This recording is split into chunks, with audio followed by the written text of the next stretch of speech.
시장의 예상대로 연준이 12월 FOMC에서 3회 연속 25bp 금리 인하를 단행했습니다. 이 때문에 시장 전반에는 현재 온기가 돌고 있는데요. 다우지수는 1% 이상, 아무래도 중소형주들이 금리 인하의 수혜를 직접적으로 받다 보니 다우지수의 상승폭이 가장 큽니다. 또 이어서 S&P 500도 0.68%, 나스닥 지수 역시 오늘 금리 발표 전까지는 약보합권에서 머물다가 이후에 다시 한번 강보합권으로 껑충 뛰어오르는 모습이 연출이 되고 있습니다. 그럼 과연 현재 이 금리 인하가 확실시 발표가 된 현재에서의 시장 자금의 상황 어떻게 흘러가고 있을지 저와 함께 보시죠. 이 히트맵에서 빨간불이 하락불이고요. 또 이 초록불이 상승불이라는 점을 감안을 하고 보시면 좋을 것 같습니다. 오늘은 전반적으로 현재 금리 인하가 단행된 직후에 모든 섹터, 일부 섹터를 제외하고 거의 모든 섹터에는 초록불, 상승불이 들어와 있는데요. 보시자면 이 엔터테인먼트 업종에만 현재 하락불이 켜져 있고요. 이거는 아무래도 악재 관련 그런 개별주 이슈들이 있었습니다. 하지만 추가적으로 아마존과 테슬라 등 이 임의 소비재 관련 섹터들이 금리 인하가 발표가 되자마자 큰 폭으로 다시 한번 올라섰고요.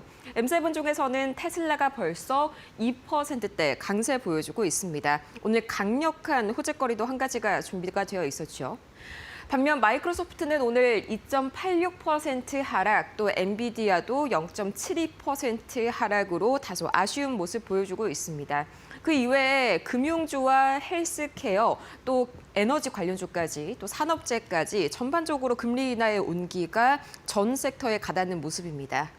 그렇다면 과연 이런 시장 분위기를 만든 밤사이의 이슈들 어떤 게 있었을지 저와 함께 세 가지 바라보시죠. 가장 먼저 두 가지는 역시나 밤사이 FOMC에 관련된 이야기입니다. 이 미국 FOMC 연준이 예상대로 이번에도 기준금리를 25bp 3회 연속 인하했습니다. 스몰컷을 단행을 한 것이죠.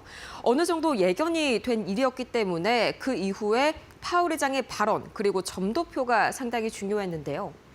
이 점도표 내용을 보자면 우선적으로 굉장히 긍정적인 내용이 한 가지가 있었습니다.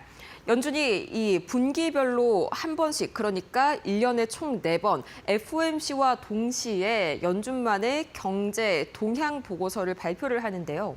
여기에서 미국의 성장 전망을 대폭 상향 조정한 점이 눈에 띄었습니다. 시장은 1차적으로 가장 먼저 여기에 반응했고요. 또 이제 내년 들어서 인하는 1회 전망을, 그러니까 지난 9월과 동일하게 유지를 했습니다. 우리는 많게는 3회까지 내다보고 있는데 상당히 매파적인 그런 점도표가 아니냐 이렇게 생각을 하실 수도 있겠는데요. 이 좀 전에 전화 연결해서 말씀을 드렸다시피 현재로서는 이 점도표를 그대로 곧대로 믿기보다는 파월 의장이 얼마든지 데이터에 따라서 향후 금리 경로가 달라질 수 있다는 점을 가능성을 열어놨기 때문에 시장은 이 고용지표의 악화에 따른 추가 금리 인하에 대한 희망을 아직까지 가지고 있습니다. 이 때문에 시장이 긍정적으로 반응을 한 것이고요. 또 추가적으로 테슬라가요, 원래는 거의 보합권에서 움직임을 보이다가 금리 인하 직후에 갑자기 2%대 강세 보여주고 있습니다. 첫 번째로 M7 중에서 테슬라는 가장 대표적인 금리 인하 수혜주죠. 크게 두 가지 이유가 있는데요. 가장 먼저 이 미국인들 대부분이 이 차량을 할부나 리스로 구매를 합니다. 따라서 금리 인하가 단행이 된다면 이 할부 금리가 내려가서 월 납입료 부담이 훨씬 완화가 되는데요. 이것 때문에 이 수요가 훨씬 늘게 되는 상황이고요. 또 두 번째로는 테슬라는 가장 고평가된 이런 고성장주라고 할 수가 있죠. 금리 인하가 단행이 된다면 그만큼 미래의 가치, 이 할인율에서 플러스 수혜를 볼 수가 있기 때문에 이 역시 테슬라의 밸류에이션에 크게 플러스 작용이 되게 됩니다. 또 세부적으로는 내연기관 차보다는 전기차가 더 고가품이기 때문에 이런 금리 인하의 수혜를 더 민감하게 받아들인다. 이렇게 해석을 할 수도 있겠고요. 또 거기에 더해서 개별 호재도 있었습니다. 이 스페이스X, 일론 머스크 CEO의 이 스페이스X가 내년에 사상 최대 규모의 IPO를 준비하고 있다라는 블룸버그 통신의 보도가 전해졌기 때문인데요. 이 지난 석유 기업이죠. 아람코에 이어서 가장 최대 규모입니다.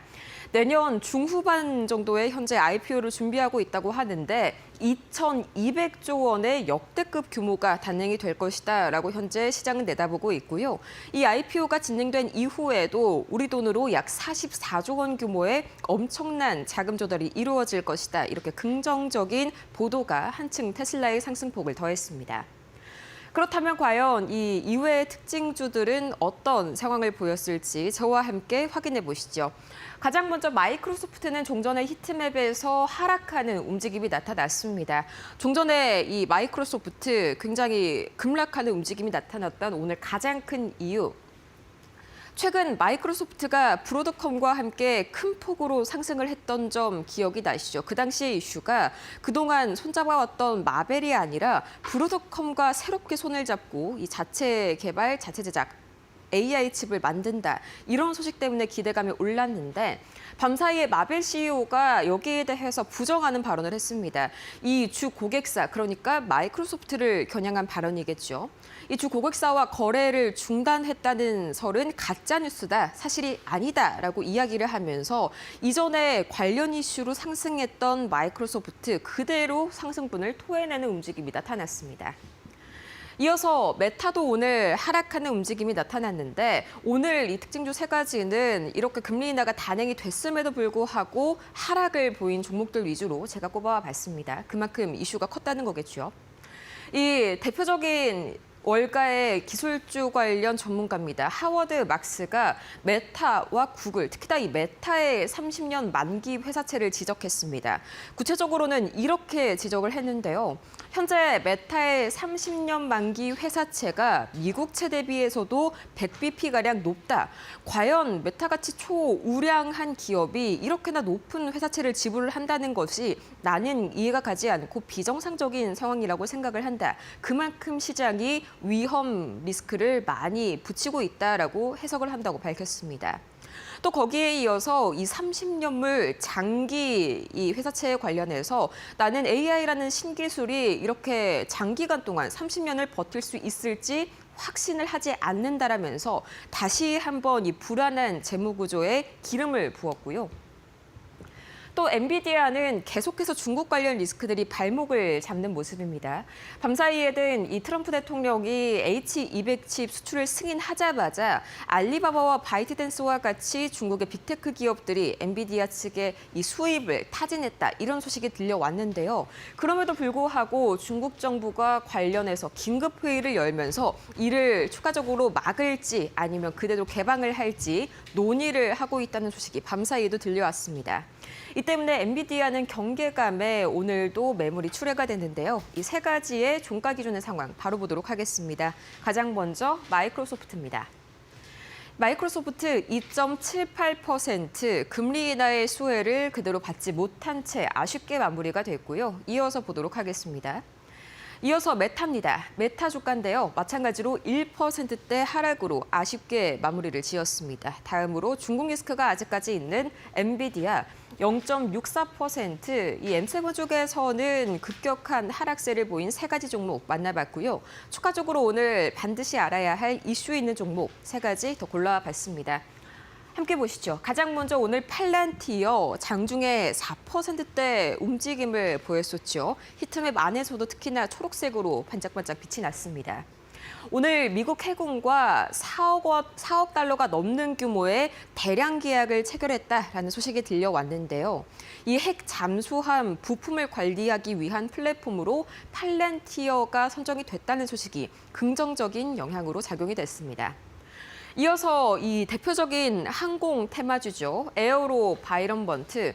이 3분기 EPS가요, 생각보다도 굉장히 좋지 못하게 나왔습니다. 예상치는 0.78달러였는데 실제로는 0.44달러, 거의 뭐 반토막이 났다라고 봐도 무방한 정도죠. 이 때문에 오늘 에어로바이런번트 재무적인 부담이 가세가 되면서 급락세가 연출이 됐고요. 또 이 GE 베르노바 분기 배당금을 25센트에서 50센트로 무려 2배나 인상했습니다. 이 때문에 오늘 폭발적인 급등세를 보여줬는데 이렇게 배당금을 인상한다는 점은 그만큼 회사의 매출이 엄청날 것이다라는 시장의 기대감을 모으기 충분하겠죠. 그럼 이 세 가지 종목들의 종가 기준 흐름 바로 보도록 하겠습니다. 가장 먼저 팔란티어 3%대 강세 보였고요. 이어서 보겠습니다. 네, 에어로바이런먼트 12% 약세로 하루 마무리 지었습니다. 또 추가적으로 오늘 이 GE 베르노바 15% 강세로 급등세 시연했습니다. 그렇다면 과연 이 6개의 이 매크로 지표들 어떤 움직임 보였을지 바로 보시죠. 가장 먼저 국제유가 WTI입니다. 0.82% 상승하면서 배럴당 58달러 선을 넘어섰는데 이 미군이 베네수엘라 인근 해역에서 유조선을 압류했다는 소식이 단기 공급 우려를 부각시켰습니다. 이 때문에 국제유가는 다시 한번 상승세 보이고 있고요. 원달러 환율은 여전히 1,460원대 후반선에서 머무르고 있습니다. 다시 한번 이 우리 관계자가 원달러 상방 압력 관련해서 의견을 덧붙였는데 이 하는 관계자의 입에서 나온 이야기입니다. 고환율의 70%가 현재 수급 탓이라면서 해외 투자가 너무 많은 것이 주된 배경이다. 이 통화량 자체는 크게 문제가 되지 않는다라고 발언을 했고요. 이어서 비트코인 가격은 0.42% 이 금리 인하가 단행이 됐음에도 불구하고 소폭 내렸는데 루미스 이 신시아 상원 의원이 대표적인 친암호화폐 인물이죠. 이 의원이 백악관과 지금 열심히 암호화폐 관련법의 쟁점을 좀 조율을 하고 있는데 쉽지 않다는 보도가 이어지면서 실망 매물 조금 나오고 있습니다. 이어서 금 가격 보도록 할 텐데요. 여전히 온스당 4,200달러 선에서 움직이고 있습니다. 0.08% 하락 중인 금 가격입니다. 이어서 미국채 10년물과 미국채 2년물 보도록 할 텐데요. 시장이 다시 한번 이 금리 인하를 재확인하고 또 여기에 대한 결과를 긍정적으로 해석하면서 어제까지 상승 흐름을 보였었던 미국채 10년물과 2년물은 약세로 전환했습니다. 그렇다면 과연 이 현재로서 장이 마감이 됐죠. 3대 지수는 어떤 움직임 보이고 있을지 바로 체크해 보시죠. 가장 먼저 다우지수입니다. 역시나 1%대 강세로 오늘 하루 마무리 지었고요. 또 S&P 500 역시 0.67%, 나스닥은 오늘 마이크로소프트의 약 2%대 약세에 좀 발목이 붙잡혔습니다. 이 때문에 강보합권에서 마무리를 지었지만 전반적으로 금리 인하 그리고 파월 의장의 이 의견 발표가 있는 직후에 시장이 다시 한번 약세에서 강세로 전환됐던 기분 좋은 하루였습니다.